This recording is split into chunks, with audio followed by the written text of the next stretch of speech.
A man connected to Nicole Good just went on national television and refused to accuse anyone. Wow, a Democrat senator just went against the Democrats. Check this out. Out front now, Renee Good's former father-in-law, Timmy Macklin, and he is the grandfather of Good's 6-year-old son, that little boy. And Timmy, we're really appreciative that you are willing to speak out. And I know you want to talk about Renee. Your son was married to her before he died in 2023. And now there has been this horrible tragedy for Renee, and of course your grandson now has lost both his biological parents.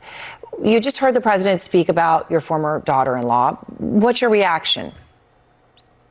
Well, I'm a Trump supporter also, and Renee was an amazing person. I mean, she full of life, full of joy. I mean, real gentle, a good mother. I just think, we make bad choices, and that's the problem. There's so much chaos in the whole world today.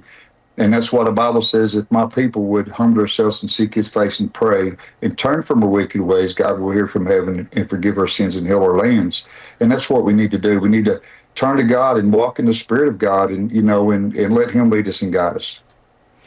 So we have some news. She's amazing. Yeah.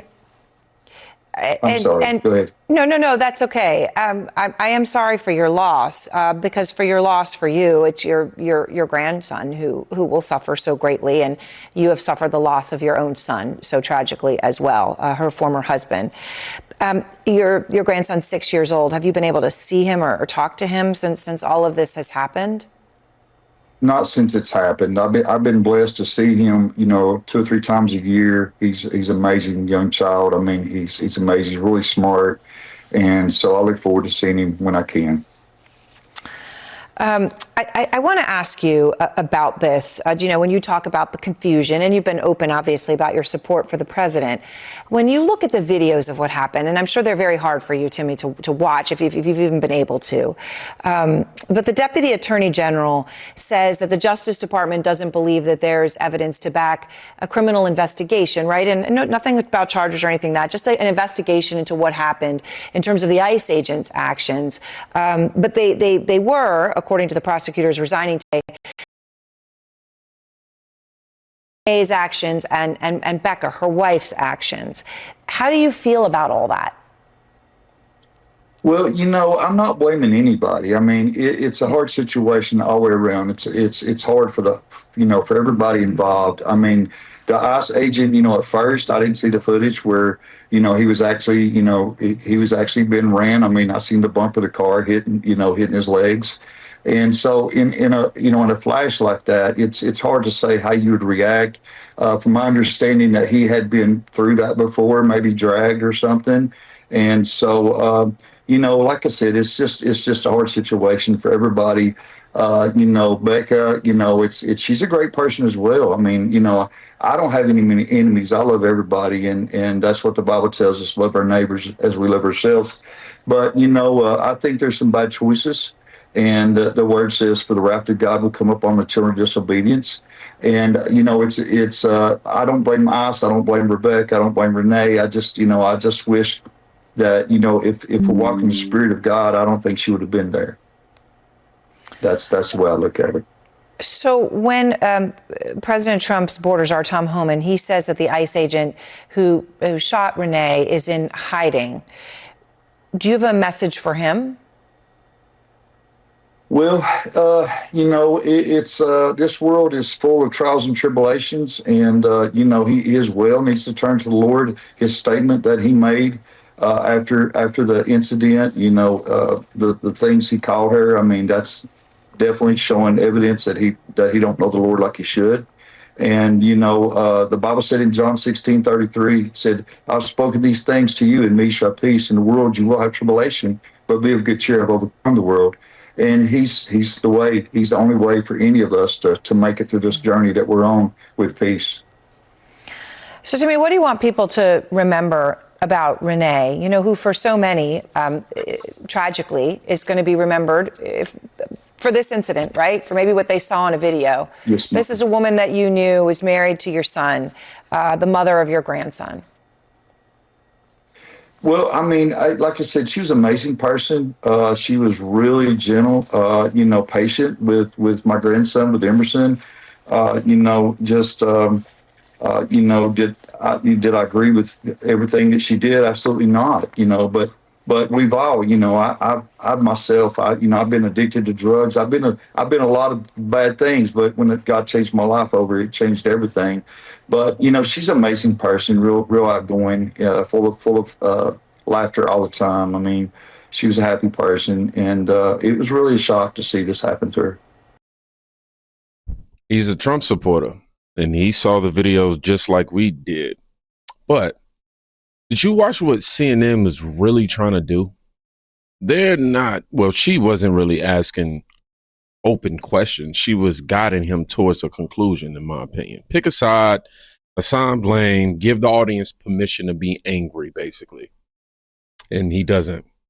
He didn't give no sound bites, no accusations or any viral outrage that they can clip.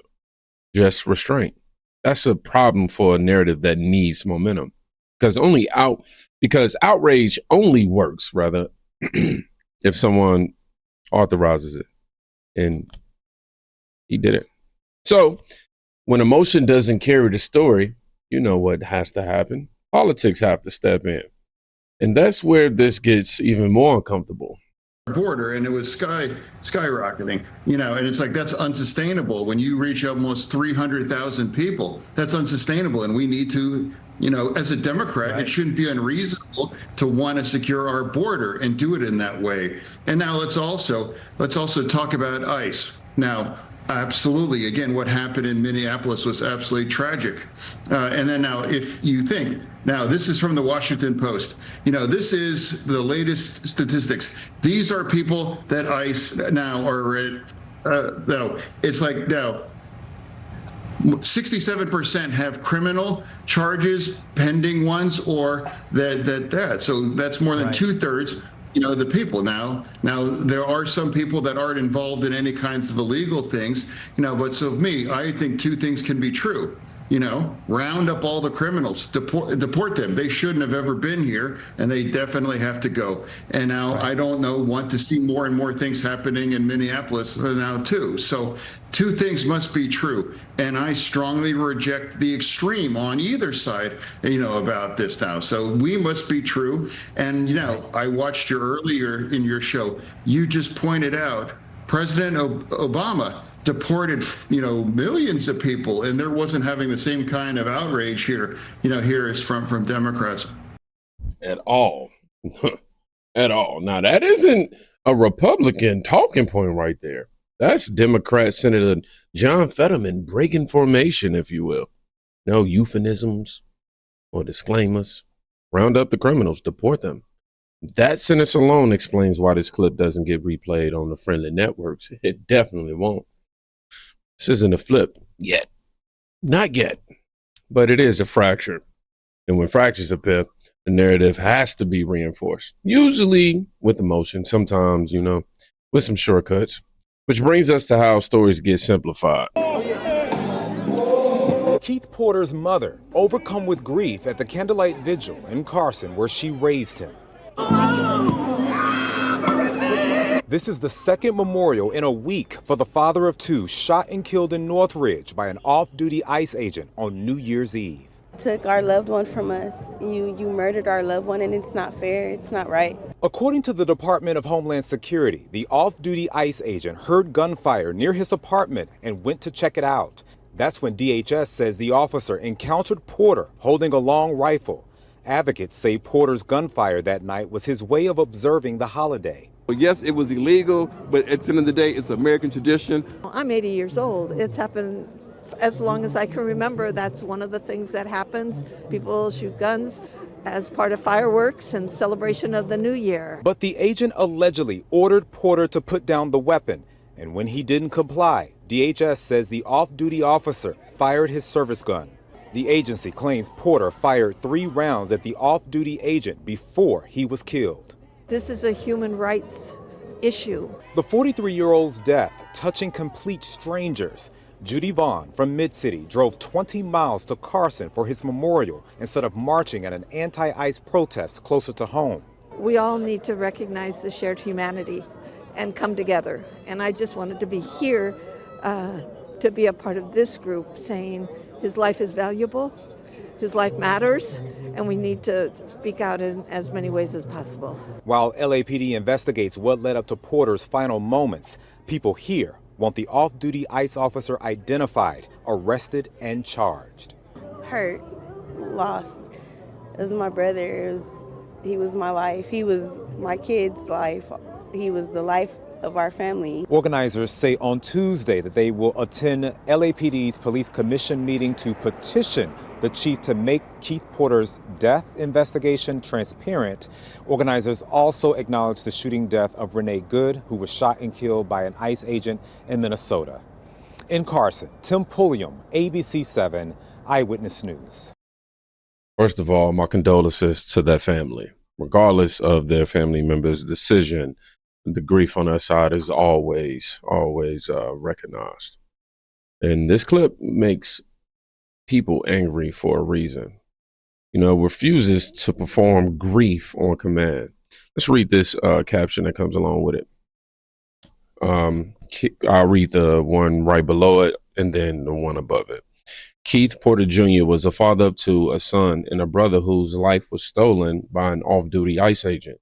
His family gathered in grief demanding the truth. We will continue to stand with Keith Porter Jr.'s family until there is justice, transparency, and answers. Now, right above that, it says, bro, he was shooting an AR in the air in a residential apartment complex. And when an off-duty ICE agent who lived there told him to stop firing an AR in the air, Porter instead aimed at the ICE agent and fired at him multiple times. Then he got shot by ICE. So that's where you notice the pattern. The public version spreads immediately. The correct version lags behind, if it shows up at all. That delay matters because, you know, by the time the facts arrive, most people already chose how they feel, which is why visuals matter so much. Because once emotion leaves, images do the heavy lifting. I want to move my car! I am disabled! I have a brain injury! Stay back! I am autistic and I have a brain injury! Put me down! I was just trying to get to the doctor and I'm autistic! It takes me a... Now, this clip right here is meant to lock you in emotionally.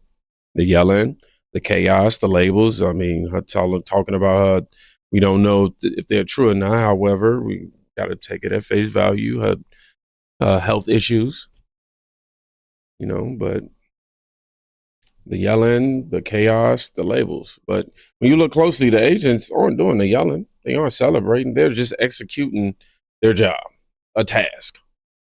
That contrast never makes the headlines because procedure doesn't trend. Emotion obviously does. And when emotion starts to fade, oh man, I gotta get my clips back. Hold on. My bad, y'all. Performance takes its place.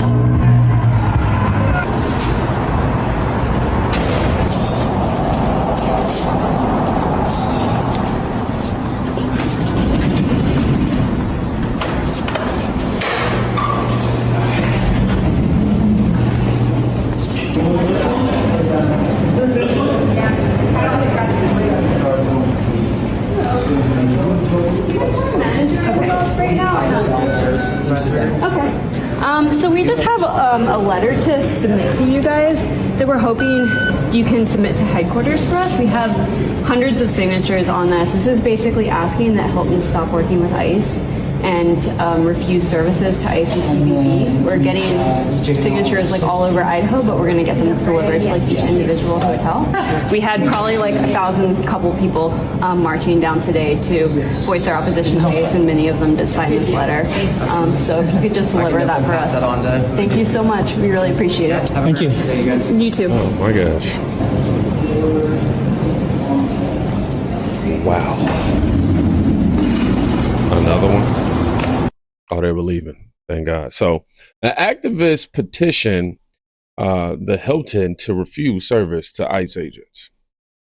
This is activism without risk. No confrontation with authority, no legal consequence, just symbolic pressure aimed sideways. Not at ICE, but at hotels. It tells you everything about how power is understood here, man. Really, eventually, though, enforcement, they don't care about those optics. And that's when reality re-enters the frame.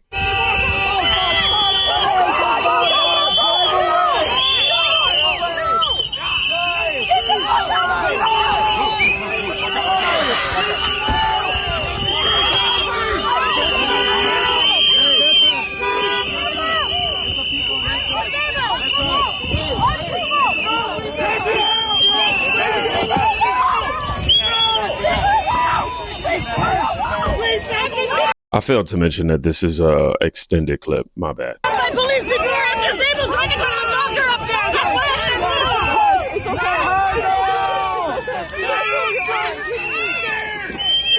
What's your Just make you feel strong. Yeah, man.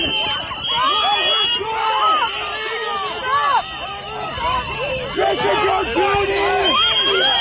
Why don't you help that woman? Help that woman. Why don't you help someone? All you do is hurt. All you do is hurt. Yep. That's how it started, y'all. She effed around and she's finding out. No debates. A line was crossed. And now it's enforced. This is the part nobody likes to say out loud, but most people expect. Which is why the final detail matters more than all the shouting combined, y'all.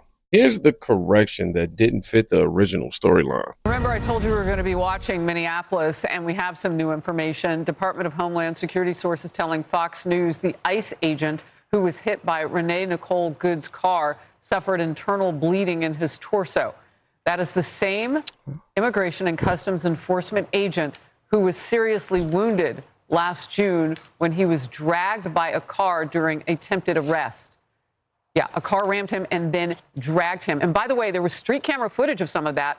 The CBS local station, WCCO, covered that story last June extensively. We'll keep you posted on the situation as we get new information. Remember, I told you we were going to be watching many. Now, this is where the narratives weaken because paperwork doesn't care about vibes, y'all.